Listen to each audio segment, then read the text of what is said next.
Hello YouTube, welcome to episode number 2 of my sound effects tutorial.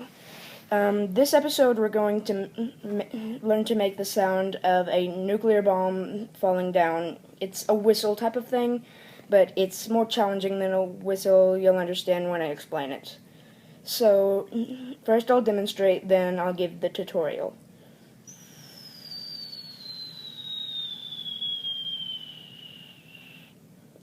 Alright, now this is not a normal whistle at all. You have to push a little bit of air through your top two teeth and slowly, very slowly breathe through them, and it should make a small whistling sound.